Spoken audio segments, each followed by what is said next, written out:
We're back to work here. Welcome back to Bay Sunday. It all started 41 years ago when some African-American women in New York started meeting at each other's houses. They started talking. They wanted to pave the way for future generations in providing leadership, education, health, and some political action and empowering women for years to come. And they're still going strong today and making a big difference. It's the National Coalition of 100 Black Women. Here to chat with us is National Coalition of Black Women PR Chair Felita Santos and San Francisco chapter member Lydia Taylor Billinger. Did I mix that up, didn't I? No, is that right? Fine. Okay. You're all good. Well, you're a former employee here, an intern. Intern. This is where I got my start, and I loved it. That's so nice to have you, and so welcome. Thank you. Well, tell us about the organization first. Started in 1970 and has grown. It was founded in 1971 in New York City by some women that were engaged in giving back to their communities. And in 1981, it became known as a national organization. Now, the Oakland Bay Area chapter, which is the chapter that we belong to, was organized in 1995 under the leadership of Kathy Adams, who was at that time the founding president. And how many women are a part of the San Francisco chapter and the national chapter? Well, we have a San Francisco and an Oakland chapter, okay. actually, and a Silicon Valley chapter, and you know, we are national, but the Bay Area is such a large place that we're able to break it up into sections like that. But we have, well, our goal is 100. We have a little less than 100, and it's a lot of work because we do a lot of good work around literacy, financial literacy, advocacy for HIV and AIDS testing and awareness. We give scholarships. We're all about empowering the next generation of women, and also women who are now trying to be out there and make it, especially in terms of health.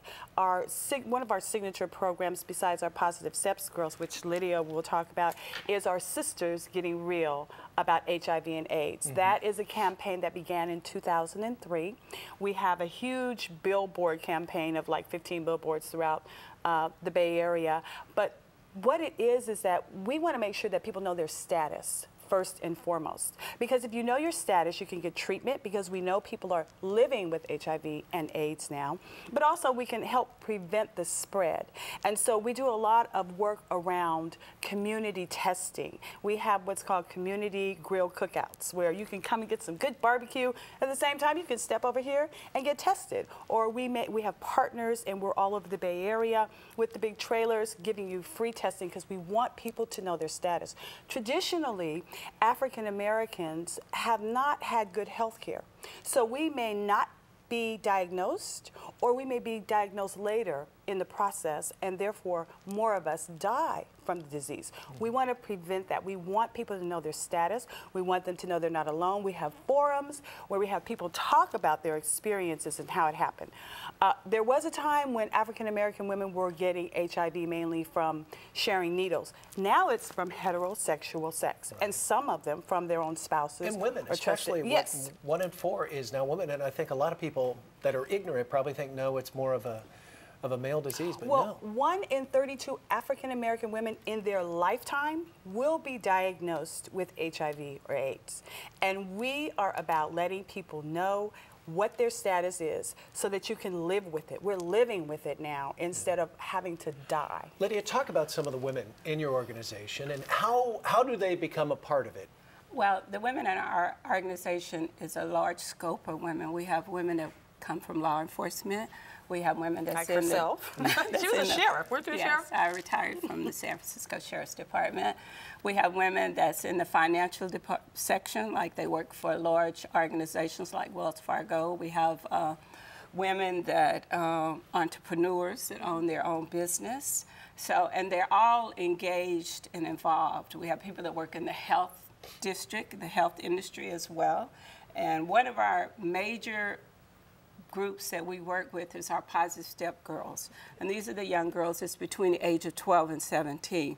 And this is our signature program. This is what we do. We mentor these young girls. We meet with them once a month, and we make sure that they are aware of their culture. We involve health issues with them. We also do financial training for them to prepare them. We have scholarships that we give them as well at the end of the program. And we've been very fortunate because some of the young ladies that have been in our program and have received our scholarships, one young lady I know is right now in New Jersey going through internship to be an anesthesiologist. Oh, wow. Okay, and then we have another young lady that now is in New York, and she's in the financial district part. Well, it's going to do your heart a world of So, good to and know it does. the good that you guys are and doing. this is what keeps us motivated. Sure. This is what keeps all the members in the organization coming back and staying involved. As I said, I've been involved since 1996. Well, let me put in a plug. We're out of time, but you got a big event, 8th Annual Golden Girls Hats and Gloves Tea. I've seen... No, that's not us. That's from the... No? That's the next We have this, the Madam Madam C.J. Walker luncheon. That's okay. He's all good. We'll get rid of that note. You're right. We'll go ahead, give that a plug, and we'll say... We have the annual Madam C.J. Walker Business and Community Recognition Awards luncheon. We do award our African-American women who are doing great things in the community. We have a corporate award, entrepreneurial award, pioneer award, advocacy award, and that's how we make the money to fund all the things we do. I could not have said that better we myself. Love you. Sorry about that, guys. No well, all the problem. best. Thanks so much for coming in. Thank you for having us. And if you'd like some more information about the Bay Area chapter and the upcoming fundraiser, Madam C.J. Walker Luncheon, log on to 100blackwomen.com. Back with more Bay Sunday right after the break. Stay right there.